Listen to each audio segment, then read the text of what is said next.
Thank you for having me here today. Let's make sure I'm using this correctly. There we go. So first, for those that know me, and now you will know me, I'm not a great storyteller. I sometimes will jump into the middle of the story or start at the end of the story or tell too long of a story. I promise I'll stay on time today. But I do have to rewind a little bit and first talk a little bit about myself. It's going to be relevant for how Jack gets into AR. So first, I'm a husband and proud father of a Jedi and a wizard. And I'm originally from Chicago, as you can tell maybe by the accent. I'm not from Louisville originally. And I've had the pleasure of working with a lot of different CPGs throughout the course of my career on the agency side, where I worked with Unilever, with Kraft, with Procter & Gamble, and Kimberly-Clark, to name a few. And then I transitioned to the client side, where I worked at the Kellogg Company. I worked at Brown-Forman for one stint on the global side. I tried my hand in the video game space, enjoyed it, but missed Louisville too much, so came back to Jack Daniels. So I'm kind of trying to set the stage in terms of, and I think many of you may have as well, a lot of our jobs, especially for a subject matter expert, not only do you know your field, you know how to translate that and talk to those that don't know our space very well. So a lot of what I'm going to try to talk about today is kind of the spiel that I give folks internally in terms of why the space is important and why we need to look at technology differently and not be scared of it. So I do have the pleasure of working on a brand that's over 150 years old with Jack Daniels. Every drop still made in Lynchburg, Tennessee, about an hour south of Nashville. If you ever get a chance, please visit. And what's been great, especially I have a background in CPG, this is the first brand I've ever worked on where we get a flood of these pictures from our consumers on a daily basis. I've never worked on a brand before that people come in and get tattoos and talk about your brands and how rabid and passionate they are for the brand. It really gives us a leg up. That's an arm, not a leg, no pun. So again, it just really gives us a very unique opportunity for a brand with such a rich heritage, and gives us opportunities to tell our different stories in different ways. So first a little bit about my title, which was interesting coming back from Modern Media Director. I'm like, why is it Modern Media? I really didn't understand the title when I was starting to come back. So what they did internally, or why Modern Media, is really try to break up in terms of what the remit is, in terms of the modern part and for the various ways we connect with our consumers, and media is how people consume and are informed or they are entertained. So I really found it interesting in terms of how they were bridging the two, and this might be called integrated communication manager or director in other fields or other areas, but in terms of internally, it's really, I have the pleasure of being able to be over creative and media simultaneously. So really understanding who we're trying to reach, what type of experiences we're trying to reach them with, and when are the right places to do it, and how to bring those things to life. And again, what's great is I get to be over the art and the science, and it's fun, I'm not gonna lie, especially on a brand like Jack Daniels where people get those kind of tattoos, and it gives us those type of freedoms or those type of opportunities. So today I'm going to talk about dots and safes. So I'm going to first talk about dots. I'm going to talk about dots in relationship to the consumer, because what's better image of a consumer than a stick figure? So again, as I mentioned before, especially, and I'm sure a lot of folks in the room, we work with complicated stuff. It's hard to explain to a novice or a marketer about how this stuff works or why it's important and why we should go deep into this one area and talk the technology and implementation and operational stuff. So for me, over the years, I've tried, at least I've found a way of trying to really translate that to why it's important and what does it really mean, and really try to break that down to marketers for how it makes sense. And it was really about dots and stick figures. So the first is, it's a study, and probably a lot of you have seen the study, and it's been updated over the course of the years, but it's really about that consumers see 5,000 branded pieces of communication. It could just be a simple logo, it could be an ad, but they see 5,000 pieces of communication on a daily basis. So for me, it was really, okay, how do I make this a little bit more tangible? And I did it with dots, and those are actually 5,000 dots. PowerPoint cannot handle 5,000 dots, by the way. The file size gets way too large, so don't do it in PowerPoint. But for me, it was a way at least trying to break down those are how many dots a consumer is going to see from brands over the course of the day. And from a math side, because again, I love the art and I love the science, that's about 5 messages every waking minute. And if we can start working on ways to communicate while people are asleep, we can probably up this number, folks. We have that opportunity. I would have a sad face too if that was how many communications we have. So the study goes on to break it down. Of 5,000, 153 are noted. That doesn't mean awareness. So if we did an awareness study or a recall study, 153 does not show up. They're just passively noticed, 153.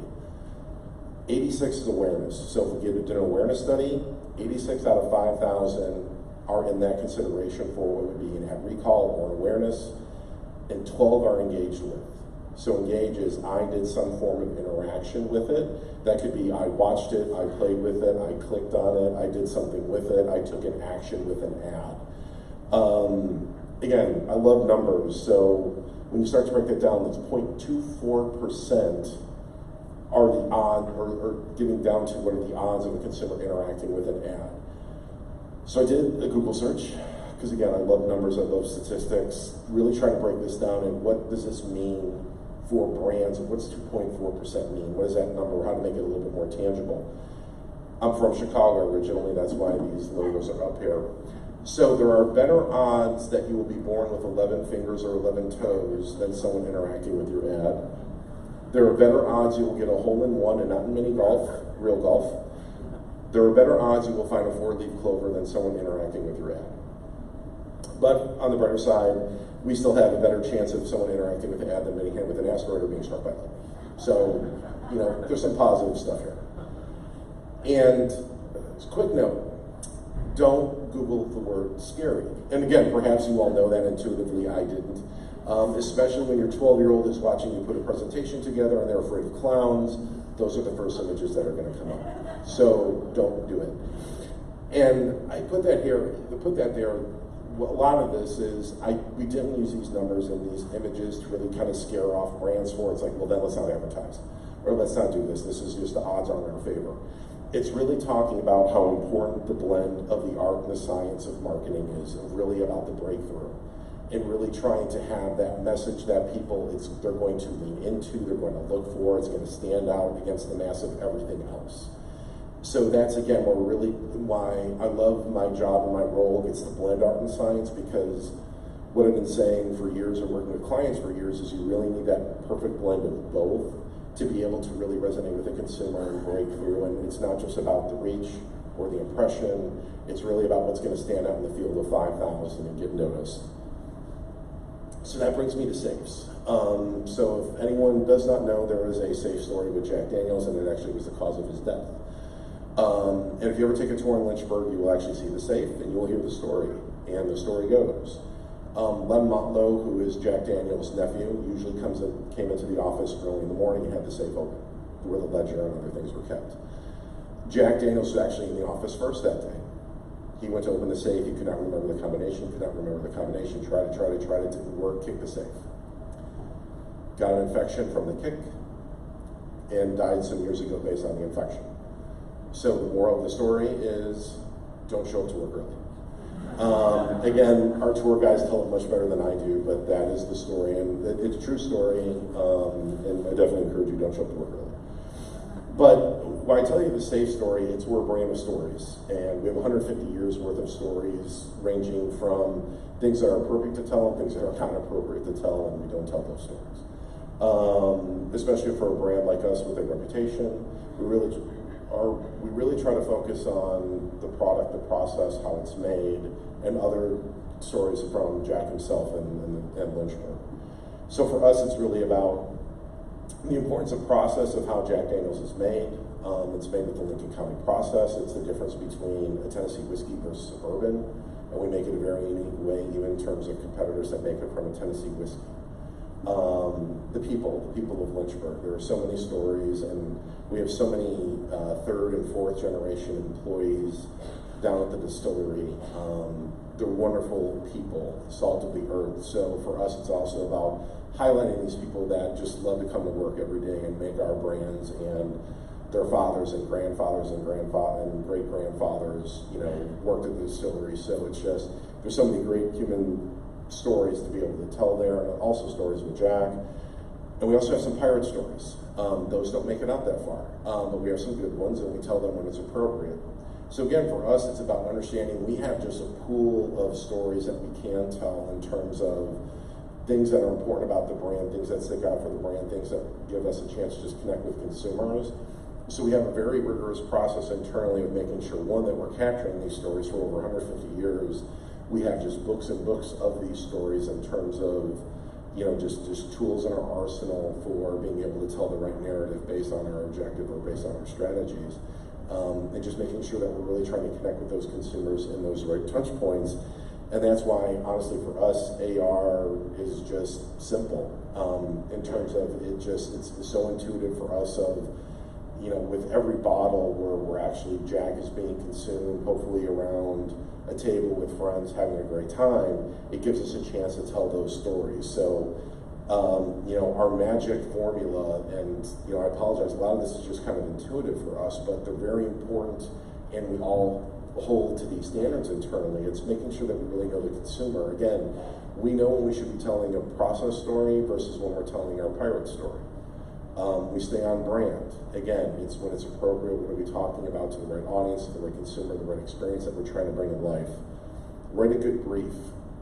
I can't tell you how many meetings we have internally about how do you write a good brief, how do you write a good objective. Actually, yesterday I had a 2.5-hour session where we're working on new guidelines for the difference between a brief and a briefing in terms of how to bring the right parties together to be able to get the right work out of folks that is going to hit objectives that are very measurable and repeatable for us. And we believe that new does not mean we sacrifice authenticity. So again, this is just the heart of why AR was, again, intuitive for us. It wasn't it required no lengthy discussion of should we or shouldn't do it. It was more of a win is right for us, and making sure that we just don't have too many things happening in the marketplace at one time. It's also important for us as a brand to know that our job is to learn and to teach. So we are not experts in AR. So we need to find experts in AR and have them understand our brand, and have them be a part of this brand and be a part of this process. Again, for us, it's all about collaboration with partners. We don't work with vendors, we have partners. It's really making sure that we have a very thoughtful process when we do bring on a new group or a new team in terms of how they really start to understand the brand, how we talk about the brand, and the importance of Lynchburg. And for us, the key is also working with partners that share these priorities, who really try to understand what our business needs are, how do we talk about our brand, and how to bring those elements and things to life. And Tactic, I wish they were here today. This is the group that we work with in terms of augmented reality. You might know them if you've seen any work for 19 Crimes over the past couple of years. This is the same group that put that together to bring that AR to life. AR is our bread and butter. I'm not here to promote them. Please don't work with them because I have a lot of business for them coming up. So, no, they've been fantastic partners with us. And I wanted to pull two things out of our RFP and their response to the RFP. The quick one on the left is, that's part of our, I think, 2-page RFP that we went to the market with. Provide our consumer with a unique experience at the point of sale by demonstrating the specialness of our brand. We went on to define what that means for us in terms of specialness. But what was interesting and why Tactic was a no-brainer for us is they were the partner that came back with harnessing the stories, the 7 stories, core 7 stories of Jack Daniels. At no point in our RFP did we mention our stories. They understood it based on how we've communicated with them and their onboarding process for how they really try to bring this experience to life. You may not be able to read some of these points, so this is right from the Tactic team in terms of what makes really great AR, in terms of it's seamless, start from end, it's a real product without AR popping on, it's very immediate, that consumers don't have to wait for it, it's brief, making sure you're not trying to ask for too much attention of their time, it's interactive to bring and pull consumers into that experience, And the voice and story, having characters that address the user or character with a unique voice to create emotional reaction.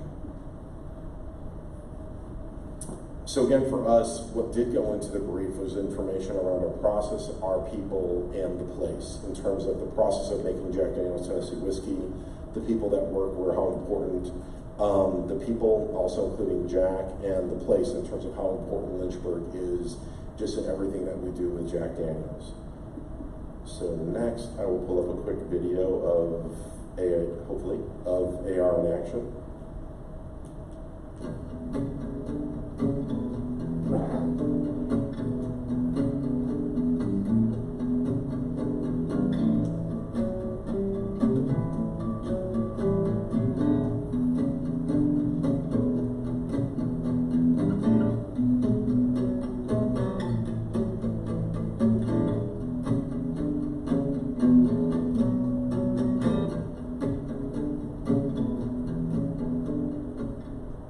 So I'll walk through some of the parts of the story here. So one thing that was great about working with the Tactic team, and again, my description of how we work with partners. So the first thing we did once we selected Tactic is we brought them down to Lynchburg. We made sure they were going to spend the full day at Lynchburg to get a sense of what a consumer sees around the tour, get a chance to meet some of the folks that work on it, get a chance to tour more of the grounds down there. And the one thing that immediately struck, if we did not take them down, this experience wouldn't look like this, because every person that goes on tour gets a map of the distillery. And as you see that animation, that's actually, they were inspired by the map. And they were inspired by some of the drawings, and especially from that 2D kind of look and feel. So again, for us, it was this is such a natural extension of how Jack tells his stories, and I couldn't imagine it looking any other way in terms of black and white. Looking two-dimensional, but also pulling in elements that a consumer would see on tour. And other just, again, little bits, and this is where Tactic really shined, is the clouds would move, trucks would move through this image and picture, and you would also hear other ambient noises throughout this experience. So like the barrel making process, you would hear the hammering that is done as this runs through our complete process of how Jack Daniel's Tennessee Whiskey is made. Stories of the safe as well. And again, what's nice for us, we got to tell 4 different stories about Jack Daniel's, and a lot of them are elements that are already on the bottle or that we talk about. So it's the safe, why is it number 7? The cave spring and the metals that we actually kind of feature on there as well. So again, for us, it was about how do we authentically tell our stories in a very unique way and bring this experience to life. And I found one thing fascinating in terms of what Tactic did for us as well in terms of bringing this to life is they brought in an etcher. Just to understand what does the etching process look like. And again, just to understand of how can they capture that look and feel of natural etchings and try to translate that into an AR experience. So again, just that little extra details that they went to really spoke to Tactic as a craftsman, but also in terms of Jack Daniel's and in terms of how important that process and how craft our product is still made. Cave spring. And that's it for me.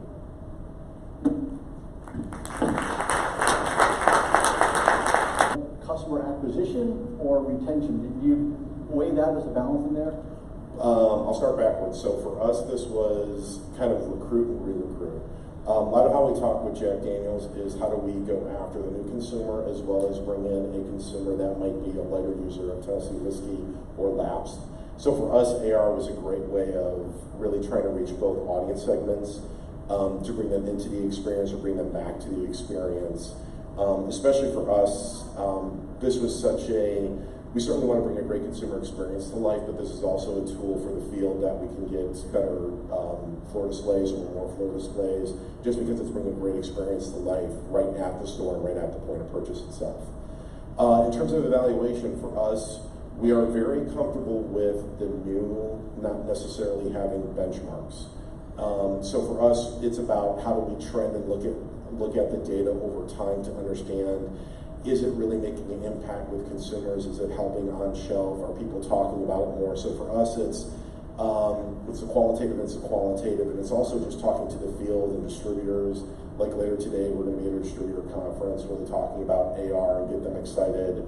And frankly, as soon as we mentioned we have this coming, everyone wanted more information about it, because again, it's for us, it's almost more of a sales tool than it is a consumer experience tool. Question over here? We'll get to my top 1 second. If you could also mention your name and your organization before you ask the question, that'd be great. Thank you. Chris Curran, Catch, New York City. I noticed that you've integrated AR into your point of sale. Have you done it in any other part of your media plan? By that I mean, if you're using print, is AR part of the print where you can snap on it and pop this right up onto my mobile phone again? Not yet. It is. We are having discussions. So for us, AR, this is the beginning of our journey, not the end of our journey, as we already have other content experiences in mind. We are looking at other experiences, especially on premise. If you're at a bar and you're enjoying it, perhaps we're doing something with a table tent, perhaps we're starting to do something with cocktails or other opportunities. So for us, this was kind of let's hit the low-hanging fruit first in terms of work off the bottle, but from there we have bigger plans in mind.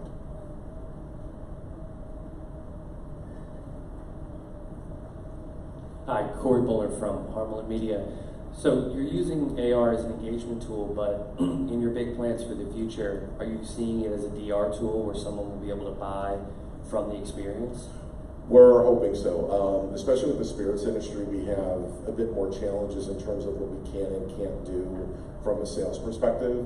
But we do, honestly, one of the thoughts we had was adding a buy now button where we were able to direct consumers to different types of experiences or purchase opportunities based on the state that they lived in. So I think that's going to be a natural addition into our app over time.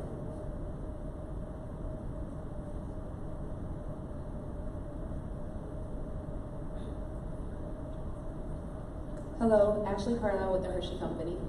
Great presentation. Thank you. Can you talk a little bit about, AR is very new for many of us CPGs. Can you talk a little bit about the mindset, the psychology, or the profile of the consumers that you're finding that are interacting with the bottle versus kind of your typical consumer base? Are Sure. they different? Are they the same?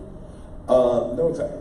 Great question, because we weren't going into it intuitively. We thought it would be the younger part of our consumer demographic going after it, the kind of the LDA, legal drinking age, the 21 to 34.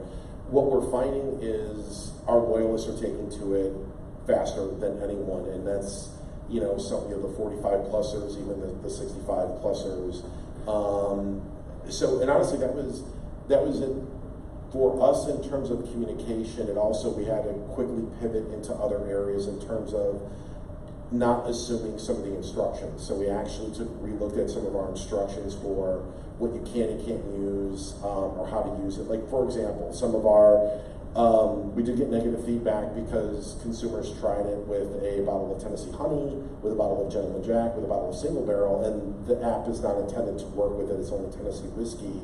We thought we were clear enough with our instructions, like, you know what, we weren't. So we immediately tried to recalibrate and just let consumers know, hey, it doesn't work there. So again, for us, it was really interesting to see it's, technology wasn't a barrier based on the consumers using it, but it did come down to how do we maybe give better instructions or more thoughtful instructions to the entire user base. What kind of future tech are you looking at now beyond AR? Honestly, just AR. We move forward, but we move forward at a slower speed compared to some other companies. And I think for us as well, it's we do have some VR that's out there. We're looking to kind of give that an update as we bring the distillery tour, out to the masses. I talk with my hands, that's bad. As we're trying to bring kind of the distillery tour out to the masses. But for us, AR is such a long roadmap for us. We really want to make sure that we're being very thoughtful with that before we start introducing other areas into the overall marketing mix. Okay, Jeff Cole, thank you very much. Thank you.